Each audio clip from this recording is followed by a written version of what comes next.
आज की ये प्रेस कॉन्फ्रेंस हमने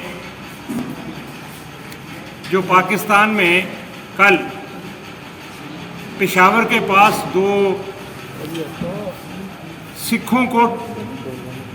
टारगेट बना के किलिंग की गई है, उसके कंडेमनेशन के लिए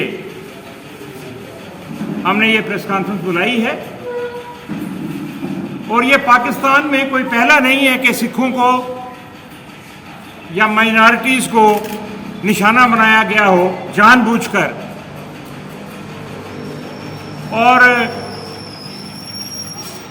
इससे पहले भी 8 महीने पहले भी एक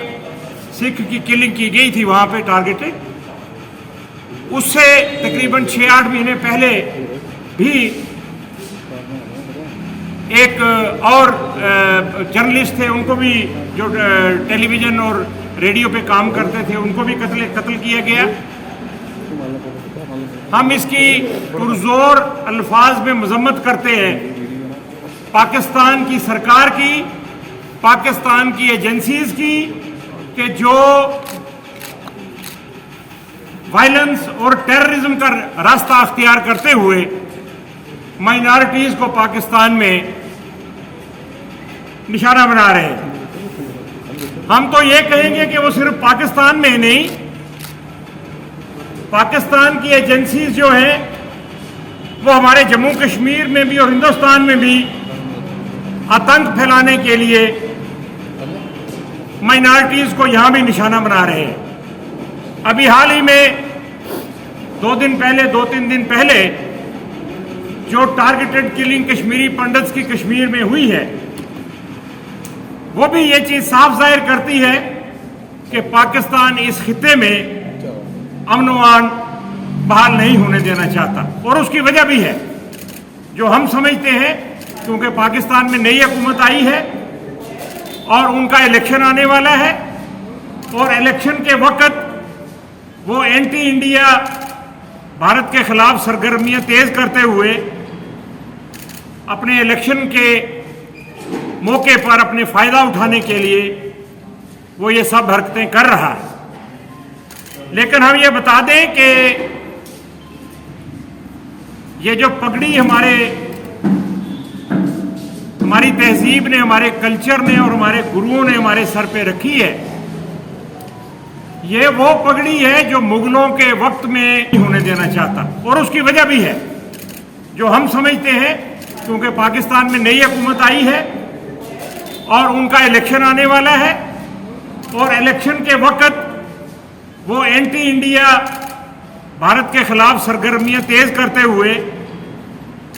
अपने इलेक्शन के मौके पर अपने फायदा उठाने के लिए वो ये सब हरकतें कर रहा है। लेकिन हम ये बता दें कि ये जो पगड़ी हमारी तहजीब ने, हमारे कल्चर ने और हमारे गुरुओं ने हमारे सर पे रखी है, ये वो पगड़ी है जो मुगलों के वक्त में, मुगलों का तो ये था कि भाई जिसके सर पे पगड़ी हो उसका सर धड़ से अलग कर दिया जाए। तो ये पगड़ी उस वक़्त भी हमने भारतवर्ष के सर पे रखी और चाहे उसके लिए कुर्बानियां दी हैं हजारों। अंग्रेजों के दौर में भी इसी पगड़ी ने भारतवर्ष के कल्चर को, तहजीब को और मजहब को जिंदा रखने के लिए कुर्बानियां दी। और आज भी जब यह किसानों का आंदोलन हुआ तो आपने देखा कि यही पगड़ी थी जिसने किसानों के आंदोलन में आज के दौर में भी ये साबित कर दिया कि ये पगड़ी जो है, ये अपनी शान वान शान को जो शान जो बख्शी हुआ है गुरु ने,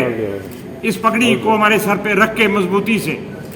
उसके लिए हर एक कुर्बानी देने के लिए तैयार है। और आज भारत की सरहदों पे अगर ये पगड़ी पहरा ना देती हो तो शायद चीन और पाकिस्तान और बाकी जो बुरी नज़र रखने वाली ताकतें हैं वो हिंदुस्तान के भोले भाले अवाम को बहुत नुकसान पहुंचाने की साजिशें और बढ़ चढ़ के कर सकते हैं। लेकिन ये पगड़ी जब तक सरहद पे मौजूद है, हमारे सिखों के सरों पे मौजूद है, हमारे इस मुल्क को और हमारी इस तहजीब को, हमारे मजहब को और हमारे भाईचारे को कोई उसको तोड़ने की कोशिश करेगा, उसको हम कामयाब नहीं होने देंगे। चाहे वो भारतवर्ष के बाहर से हो या भारतवर्ष के अंदर से हो, हम उसको कामयाब नहीं होने देंगे। जो भी हमारा हिंदू, मुस्लिम, सिख, ईसाई भाईचारा है भारत में, उसको हम कायम रखेंगे।